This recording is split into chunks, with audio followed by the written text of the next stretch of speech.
আসসালামু আলাইকুম রহমতুল্লাহি বারাকাতু। প্রিয় শ্রোতা, আশা করি আপনারা সবাই ভালো আছেন। আমিও আল্লাহর অশেষ রহমতে আলহামদুলিল্লাহ ভালো আছি।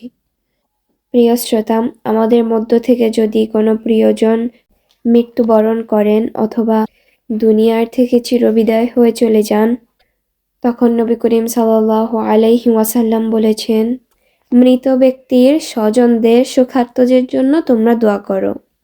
বিসমিল্লাহির রহমানির রহিম। মৃত ব্যক্তির স্বজনদের শোকার্তদের সান্ত্বনা দেওয়ার ১ নাম্বার দোয়া। ইন্না লিল্লাহি মা আখাযা ওয়া লাহু মা আ'তা ওয়া কুল্লু শাইইন 'ইনদাহু বিআজালিন মুসাম্মা ফালতাসবির ওয়াল তাহতাসিব।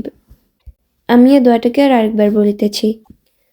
ইন্না লিল্লাহি মা আখাযা ওয়া লাহু মা আ'তা ওয়া কুল্লু শাইইন 'ইনদাহু বিআজালিন মুসাম্মা ফালতাসবির ওয়াল তাহতাসিব। অর্থ, নিশ্চয়ই যা নিয়ে গেছেন আল্লাহ তা তারই, আর যা কিছু প্রদান করেছেন তাও তার কাছে সবকিছুর একটি নির্দিষ্ট সময় রয়েছে, কাজেই সবর করা এবং সওয়াবের আশা করা উচিত।